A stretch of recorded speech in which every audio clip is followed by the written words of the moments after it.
Olá, amigos da TV Legislativa. Nós estamos iniciando mais um programa aqui pelo seu canal 14 da NET e 19 da BTV. No programa de hoje estamos recebendo aqui nos estúdios da TVL o vereador Robson Soares, mais conhecido como Robinho do PSD, perdão. Tudo bem, vereador? Tudo bem, Marcão. É um prazer estar novamente no teu programa, no meu retorno, poder conversar, abordar sobre a nossa vida política, partidária e contribuir de alguma forma com a nossa cidade. O vereador Robinho, ele é engenheiro eletricista, não é isso, Robinho? É isso mesmo, formado desde 2005, então são praticamente 10 anos aí atuando na área de engenharia elétrica, né? E também, né, conseguindo, juntamente com o processo político, contribuir de várias maneiras com a cidade, tanto na questão da engenharia quanto nos projetos ligados à nossa cidade. Certo, fez uma especialização e depois fez mestrado, é isso? Isso, fui 8 anos diretor de iluminação pública em Blumenau e nesse período também aproveitei para fazer meu mestrado em fontes alternativas de energia,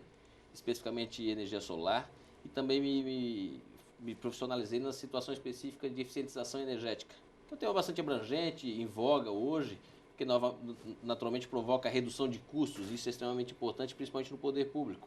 Então é uma área que eu me especializei e tenho atuado de forma intensa, principalmente no último ano que fiquei fora do parlamento, fora da Câmara de Vereadores e retornei de forma mais intensa às minhas atividades profissionais. A energia elétrica que é chamada hoje aí nos meios de petróleo do futuro. É verdade, Marcão. Estávamos conversando antes, né? Energia solar, energia eólica são fontes abundantes. Sim. E naturalmente sem risco de colapso. Naturalmente que a tecnologia ainda no Brasil, na aplicação, ela é muito cara em relação às usinas hidrelétricas que são abundantes no nosso país.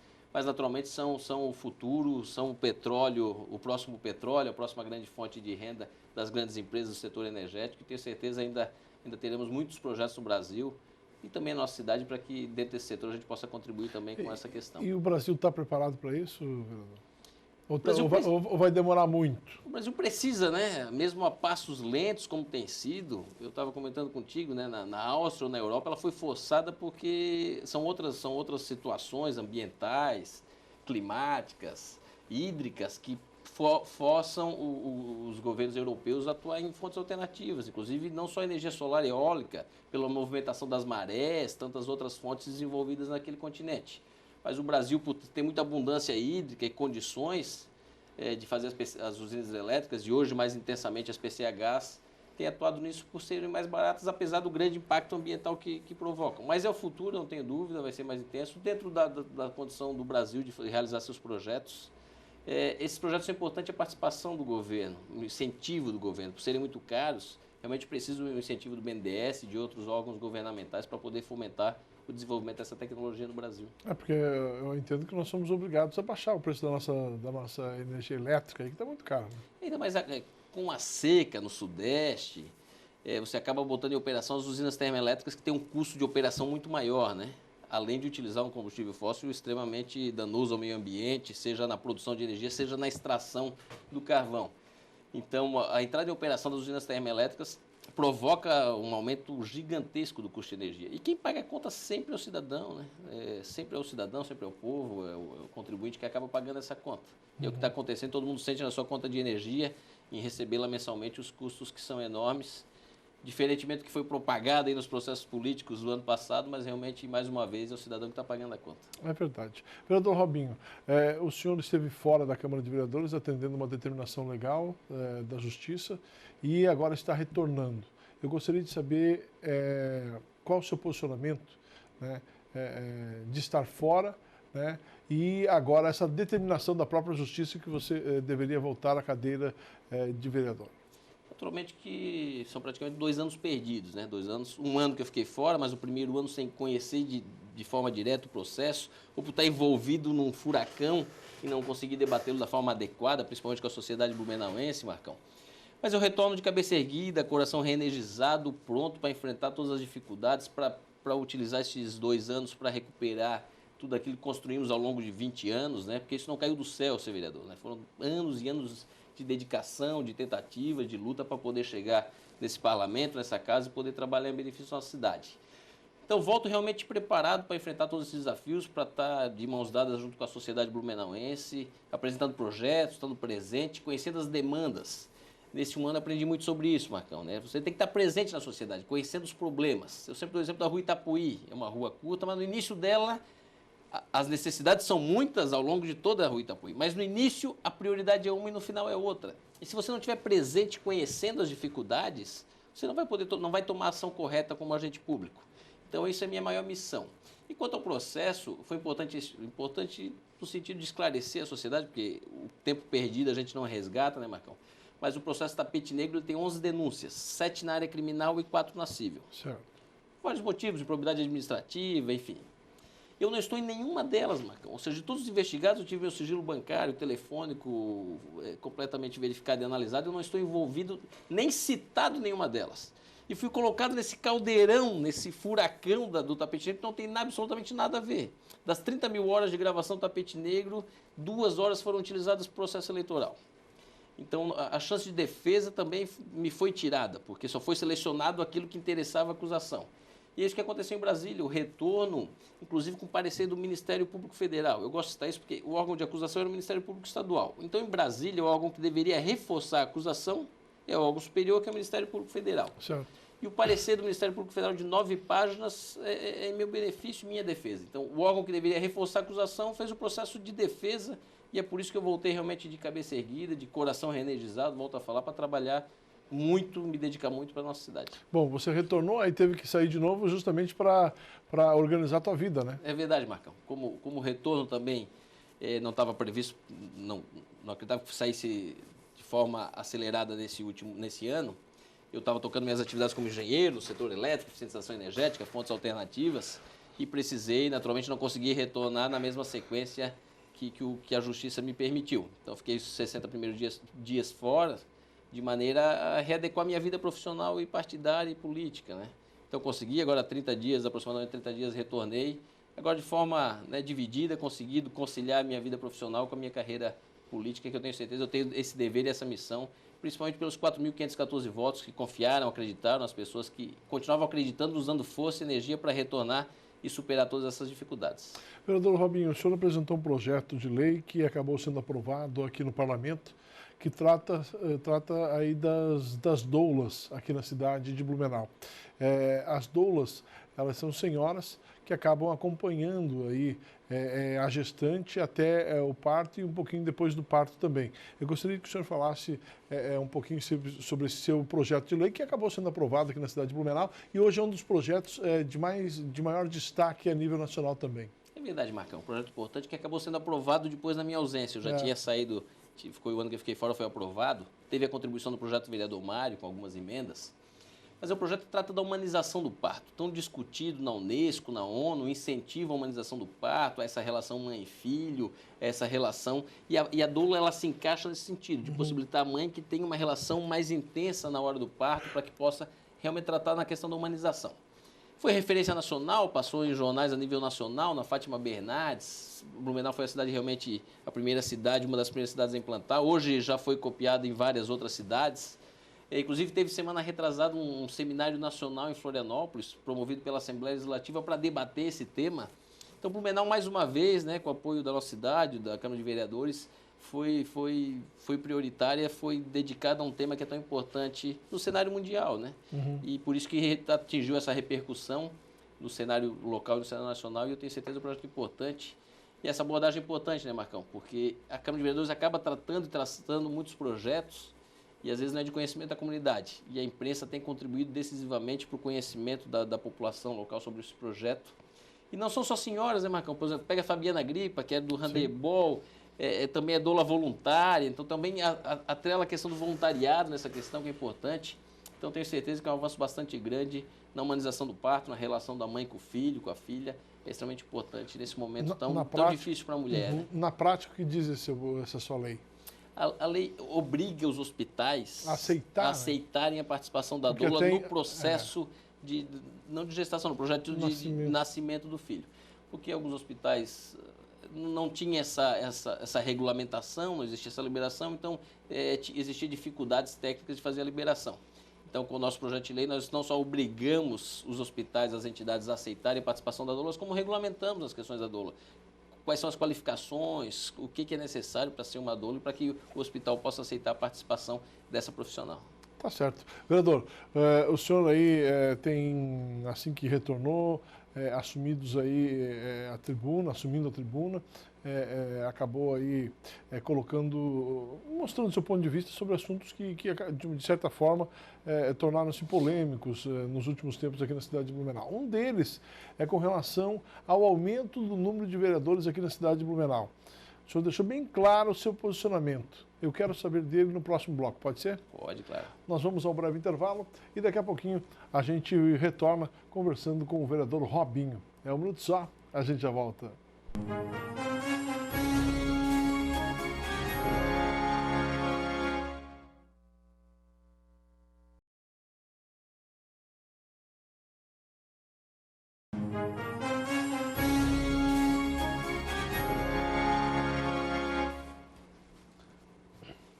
Pois é, nós estamos de volta aqui no programa Fala Vereador. Muito obrigado pelo carinho da sua audiência.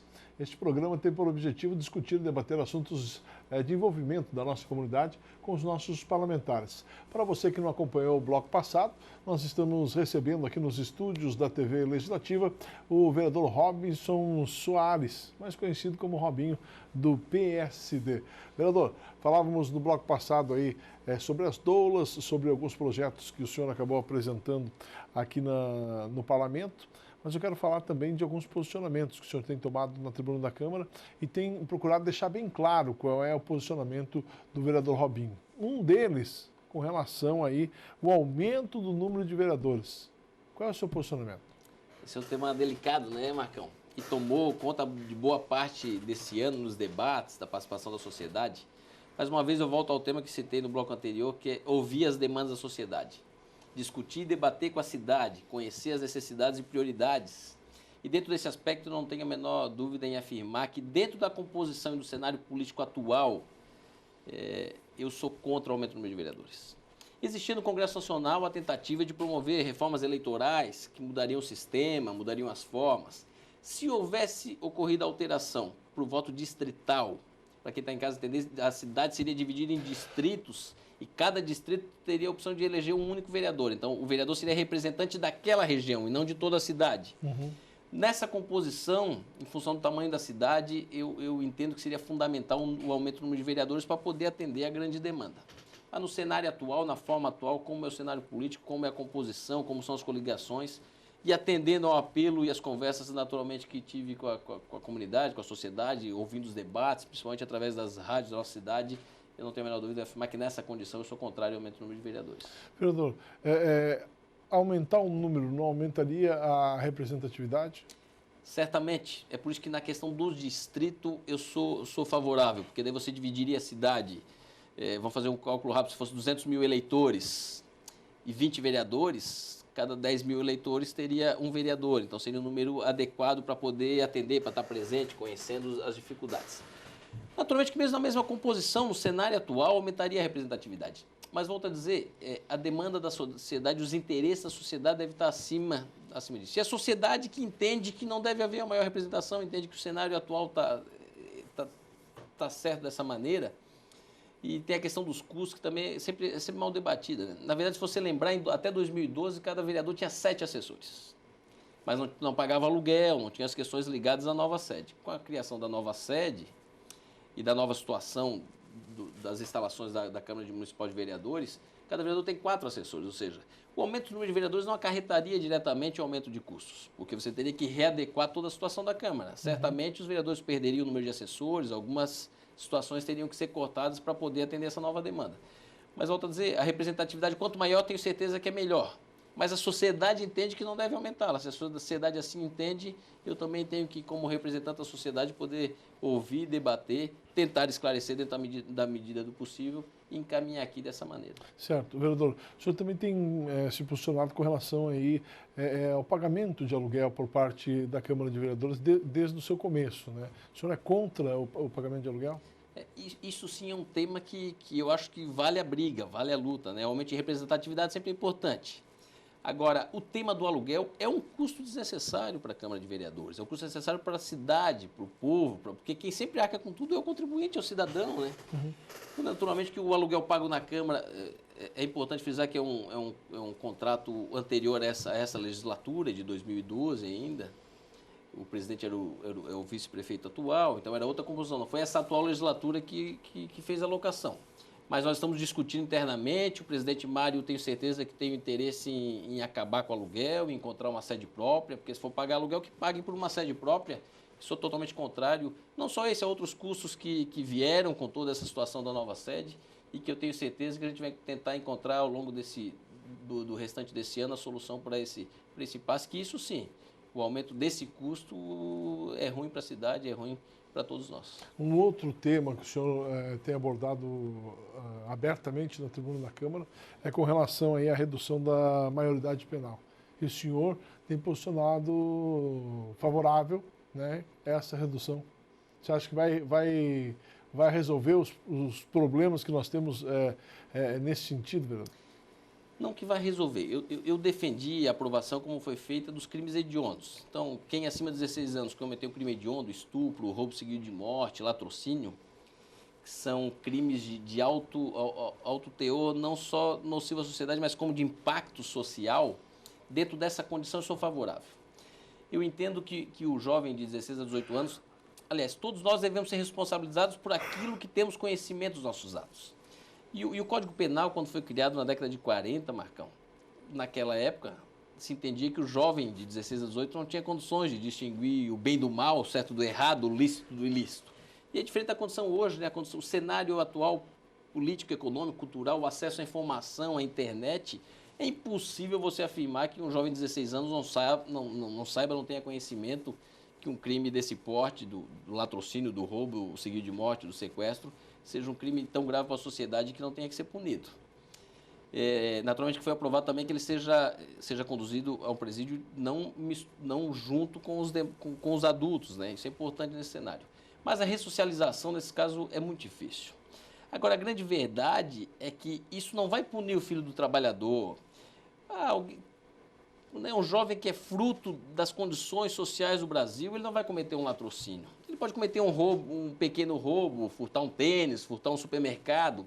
Esse sim não tem que ser punido, esse tem que ser atendido por condições do Estado, do poder público, poder atender essa demanda e poder ressocializá-lo e dar condições de inserção cultural, social e econômica. Agora, quem comete um crime hediondo, ele tem conhecimento, tem que ser punido, certamente. Agora, o governo federal precisa fazer a parte dele, né? Porque o FIES, que é uma forma do aluno carente ter acesso ao ensino superior, o governo federal está cortando.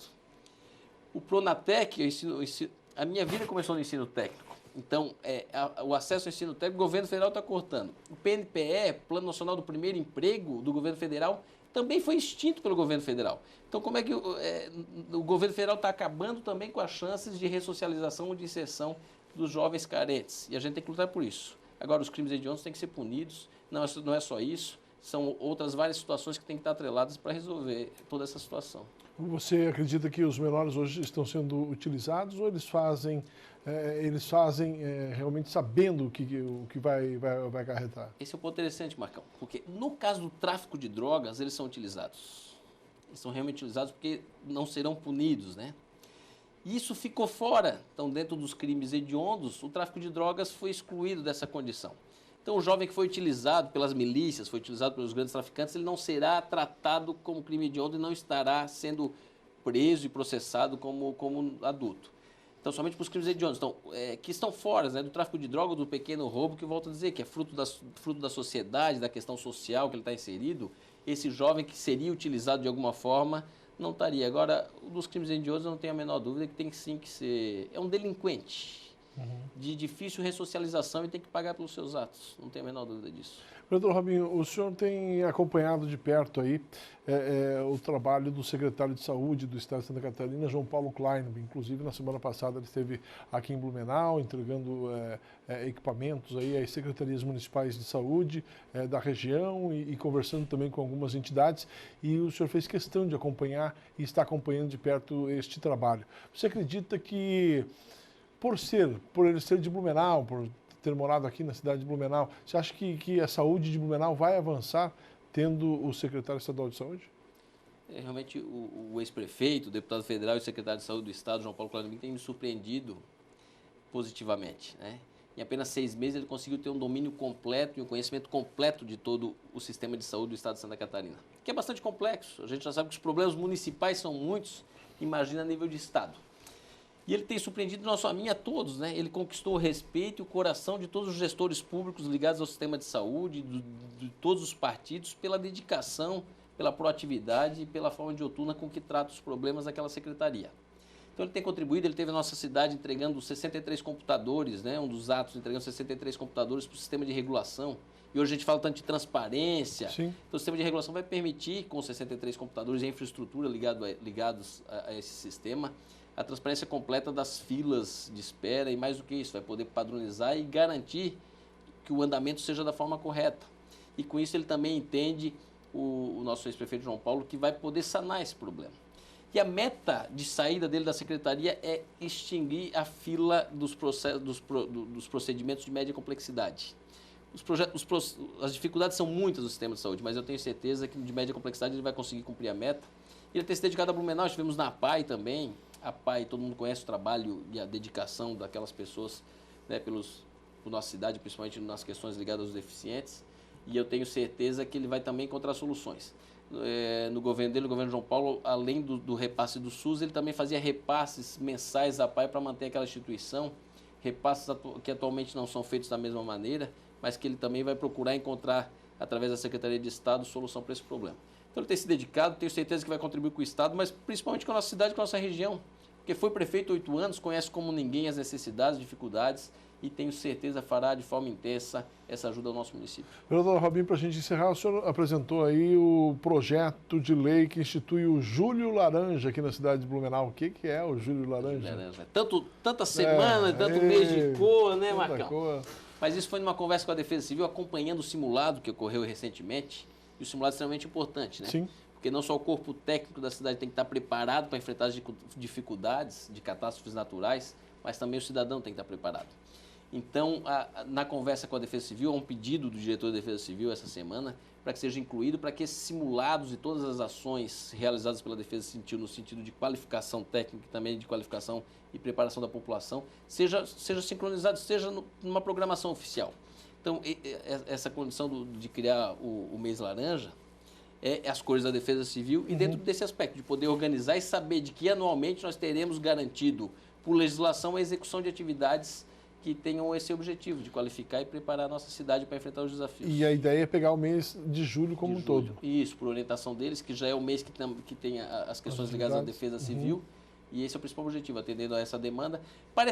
Tem projetos que parecem ser simples, né, Marcão? Pô, por aqui mês de cor, já tem tanta cor, mas realmente quando você acompanha o simulado, acompanha a dedicação dos profissionais da Defesa Civil, e entende que é um pedido deles no sentido de deixar uma lei estabelecida e deixar previsto o cumprimento disso por governo A, B ou C, do partido A, B, C ou D, você tem certeza de que é um projeto importante para poder dar garantia de que esse tipo de atividade vai ser realizada todos os anos. E nós aqui na cidade de Blumenau sabemos que convivemos com as cheias, já aprendemos a conviver com as cheias, sabemos que é uma questão de tempo que vai acontecer de novo. É verdade. Né? Que é cíclico, vai acontecer de novo e a gente tem que conviver com isso. Então, nada mais justo do que o Júlio Laranja para que seja fomentado, né?